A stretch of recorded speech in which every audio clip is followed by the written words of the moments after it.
संभल बहजोई समर्थ समृद्ध सशक्त Uttar Pradesh vision document 2047 DR resort Bahjoi में कार्यक्रम का आयोजन किया गया।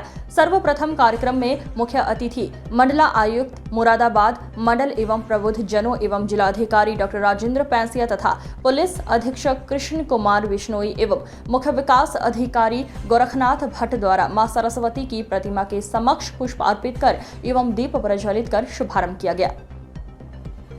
पुलिस अधीक्षक कृष्ण कुमार बिश्नोई ने अपने संबोधन में सुरक्षा व्यवस्था के विषय में जानकारी दी। अभी हाल ही में हुई सरकार द्वारा निष्पक्ष एवं पारदर्शी तरीके से की गई पुलिस आरक्षी भर्ती एवं साइबर क्राइम के विषय में जानकारी दी। उन्होंने महिला सुरक्षा को लेकर भी बताया। उन्होंने बताया कि जनपद में 45 पुलिस चौकी खोली जा चुकी हैं।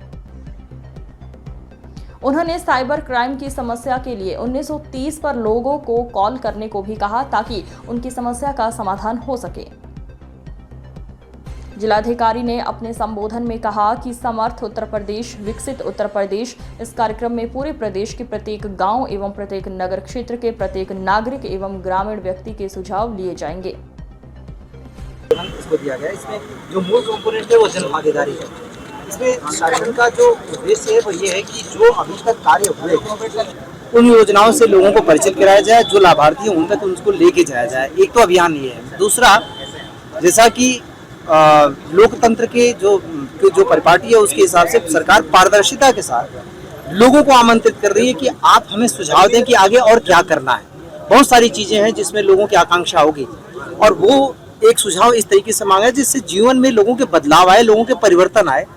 वो हर एक वर्ग है उसमें शामिल, चाहे वो उद्योग व्यापार हो, चाहे कृषि हो, चाहे शिक्षा हो, चाहे हेल्थ हो, चाहे गरीबी उन्मूलन के कार्यक्रम हो। हर एक कार्यक्रम के बारे में सुझाव देने के साथ साथ वो और ज़्यादा क्या चाहते हैं कि जो इस कार्यक्रम में नहीं आ रहा है वो भी अपने यहाँ बैठे बैठे वो अपने मोबाइल फ़ोन से चाहे तो QR कोड से जनरेट करके अपने सुझाव दे सकता है।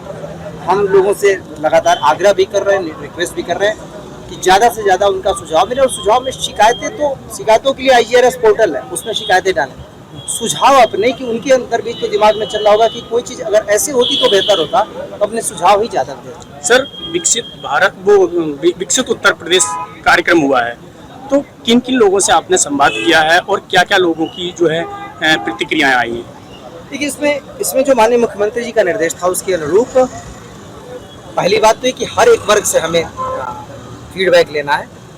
प्रयास तो हमारा हर एक वर्ग को उसमें जोड़ना है, लेकिन मूल जो सेक्टर्स हैं उन सेक्टर्स को आइडेंटिफाई करके सरकार ने दिया है, जो मैंने अभी आपको गिनाए कि वो हर एक उसका सेक्टर है और उस सेक्टर के अनुरूप सभी लोगों को आमंत्रित किया गया, चाहे वो उद्योग व्यापार के हों, उद्योग अलग, व्यापार अलग, कृषि अलग, शिक्षा अलग, स्वास्थ्य अलग, हर एक तरीके के लोग वहाँ पे शामिल हैं। उसमें कई सारे कंपोनेंट्स हैं जिससे कुपोषण है और इन सारी चीज़ों से रिलेटेड सभी के फीडबैक को हम ले रहे हैं। उसमें जितने सेक्टर्स डिफाइंड है उन सेक्टर्स में तो लोगों के फीडबैक ले भी रहे हैं, पर उनसे बाहर भी अगर कोई फीडबैक दे रहा है उसको भी हम नोट कर रहे हैं और उसी के अनुरूप सारी चीज़ें हम एक बार कंपाइल करके शासन के पास भेजेंगे जो संभल के बारे में लोगों का सुझाव। सर, 2024 में जो 24 नवंबर को हिंसा हुई थी उसका जनपद संभल में एक ATS की यूनिट की स्थापना की जाएगी, किस तरीके से? देखिए, ATS की स्थापना उस चीज़ का एक कड़ी का एक हिस्सा है। देखिए, संभल हमारे पूरे मंडल का सबसे पिछड़े जनपदों में गिना जाता है। यद्यपि अगर जो उसकी प्राकृतिक संसाधन देखें तो उसमें संभल काफ़ी आगे है। पहले इसका इतिहास भी बहुत समृद्ध रहा है, तो दोनों तरीके से चीज़ें की जा रही है। एक तो ये कि यहाँ संभल को एक पर्यटन नगरी के तौर पे विकसित किए जाने हैं, पर उसके मूल में है कि जब हम कहीं से इन्वेस्टमेंट लाएंगे तो उसके लिए सुरक्षा हो और जो इसकी पूरी